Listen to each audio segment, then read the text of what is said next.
तैयार रहिए, स्टार्ट।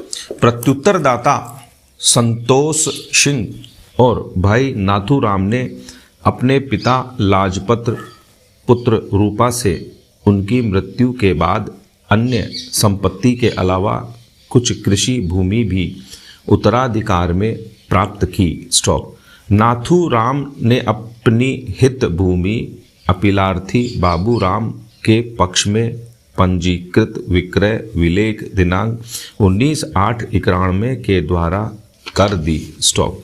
इसके तुरंत बाद प्रत्युत्तरदाता संतोष सिंह ने उक्त भूमि को क्रय करने हेतु अपनी अधिमानी अधिकार का दावा करते हुए अन्य संगत उपचारों के साथ एक वाद संस्थित किया, जिसे विचारण न्यायालय ने 4/5/94 को निरस्त कर दिया, किंतु प्रथम अपील पर जिला न्यायाधीश हमीरपुर ने अपील अंशतः अनुज्ञात की और धारा 22 के अंतर्गत वादी प्रत्युत्तरदाता को कुछ भूखंडों के संदर्भ में अधिमानी अधिकार प्रदान किया और विक्रय विलेख दिनांक 19/8/91 को अकृत, शून्य और अवैध घोषित कर दिया। स्टॉप। क्रेता प्रतिवादी संख्या 2 अपीलार्थी ने द्वितीय अपील उच्च न्यायालय में प्रस्तुत की। स्टॉप। हिमाचल प्रदेश उच्च न्यायालय ने रोशनलाल बनाम प्रीतम सिंह और अन्य के मामले में उच्च न्यायालय की खंडपीठ के निर्णय पर विश्वास व्यक्त करते हुए अपील निरस्त कर दी। स्टॉप। अतः यह अपील प्रस्तुत की गई। स्टॉप। प्रश्नगत विषय पर विभिन्न उच्च न्यायालयों के निर्णयों में धारा 22 में प्रयुक्त शब्दावली संपत्ति के अंतर्गत कृषि भूमि को शामिल करने या न करने पर मतभेद रहे हैं, जिन पर विचारोपरांत न्यायालय ने निम्न निर्णय दिया है। स्टॉप। निर्णय 1। हिंदू उत्तराधिकार अधिनियम 1956 की धारा 22 के अंतर्गत निम्न उपबंध किया गया है। पैरा। धारा 22 कुछ दशाओं में संपत्ति अर्जित करने का अधिमानी अधिकार। 1।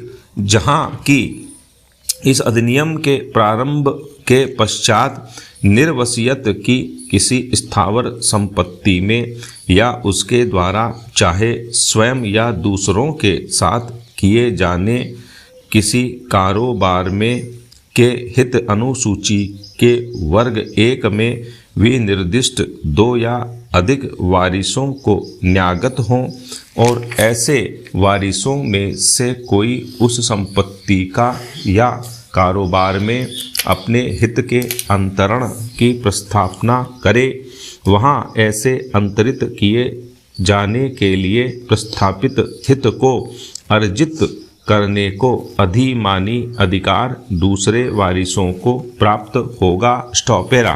2। मृतक की संपत्ति में कोई हित जिस प्रतिफल के लिए इस धारा के अधीन अंतरित किया जा सकेगा, वह पक्षकारों के बीच किसी करार के अभाव में इस निमित्त किए गए आवेदन पर न्यायालय द्वारा अवधारित किया जाएगा और यदि उस हित को अर्जित करने की प्रस्थापना करने वाला कोई व्यक्ति ऐसे अवधारित प्रतिफल पर उसे अर्जित करने के लिए राजी न हो, तो ऐसा व्यक्ति उस आवेदन के या उससे आनुषंगिक सब खर्चों को देने का दायी होगा। स्टॉप। पैरा। 3।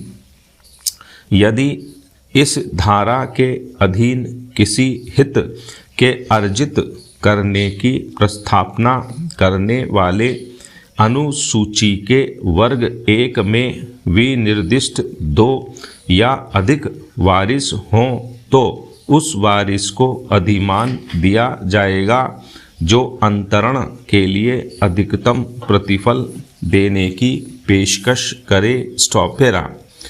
स्पष्टीकरण। इस धारा में न्यायालय से वह न्यायालय अभिप्रेत है जिसकी अधिकारिता की सीमाओं के अंदर वह स्थावर संपत्ति अवस्थित है या कारोबार किया जाता है और इसके अंतर्गत ऐसा कोई न्यायालय भी आता है जिसे राज्य सरकार शासकीय राजपत्र में अधिसूचना द्वारा इस निमित्त विनिर्दिष्ट करे। Stop para 2। विधायिका ने जब धारा 22 के प्रारूप को अधिनियम में शामिल किया तब उसका उद्देश्य था कि उत्तराधिकार के रूप में किसी परिवार के सदस्यों को प्राप्त संपत्ति उनके परिवार के बीच में ही बनी रहे और कोई बाहरी व्यक्ति आसानी से उनके परिवार के बीच न आ पाए। इसी उद्देश्य से वह यह अधिमानी अधिकार अन्य उत्तराधिकारियों को प्रदान किए गए। स्टॉप। तदनुसार हम अभी निश्चित करते हैं कि अधिनियम की धारा 22 के अंतर्गत किसी हिंदू के किसी उत्तराधिकारी को दिया गया अधिमानी अधिकार उस समय भी लागू होगा जब भले ही प्रश्नगत संपत्ति एक कृषि भूमि है। स्टॉप।